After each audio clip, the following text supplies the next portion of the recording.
মাই বয় চ্যানেলে আবার আপনাকে স্বাগত।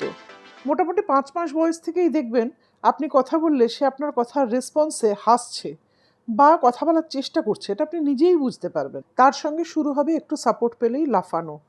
বসা বা হাঁটার জন্য পায়ের মাসেলে যে শক্তির দরকার হয়, এইভাবেই ওরা পায়ে সেটা পেয়ে থাকে। আমার ছেলে তো বুক দিয়ে খুবই লালা পড়তো, যেহেতু এই সময় ওরা বসতে শেখে, তাই লালা পড়ে বুকের কাছে জামা ভিজে একাকার হয়ে যেত, তাই ওকে বিপ পরাতাম। এছাড়া খাওয়ার সময়ও বিপ পরাতাম। এ সময় থেকে বসে খাওয়ানোর অভ্যাস করাই ভালো, তাতে খাবার গলায় লাগার চান্স অনেক কমে যায়। ভাত, ডাল, মাছ, খিচুড়ি, বিভিন্ন রকম সবজি সেদ্ধ সবই খাবারের মধ্যে এই সময় দিয়ে দিতে পারেন। তবে ওই যা বলেছিলাম, একটা একটা করে কিন্তু টেস্ট করে নিতে হবে অ্যালার্জি আছে কিনা। প্রিয়জন বলতে কী বোঝায়, বাচ্চারা বোধহয় এই সময় থেকেই শিখতে শুরু করে। আপনি তার বিভিন্ন আচরণে আপনার প্রতি অ্যাফেকশন বা বাবা, অন্য কেউ যারা প্রিয়জন তাদের প্রতি ভালোবাসা সে দেখাবে।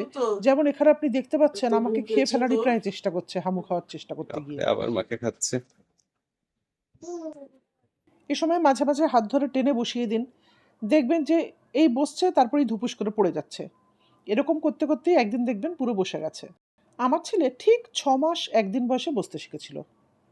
বাবা, তুই বুঝতে শিখে গেছিস নিজে নিজে? ওরে বাবাটা আমার, ওরে বাবাটা, হ্যাঁ একদম প্রথম বছর তোর। হ্যাঁ, ওরে বাবালে, এত করছি। বসতে পারলেও নিজের জায়গা থেকে নড়ে কিন্তু অন্যদিকে যেতে পারে না, যাবার চেষ্টা করলেই ঢুপুস।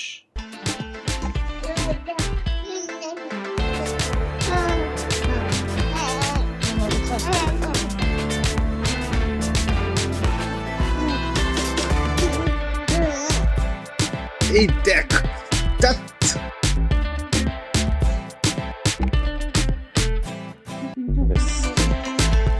হ্যাঁ, বুঝতে শিখে গেছিস? দাঁত বেরোবে বলে মুখে তো সব জিনিস দেবেই, কামড়াবেই, তার সঙ্গে তাই তাই করতে শিখবে।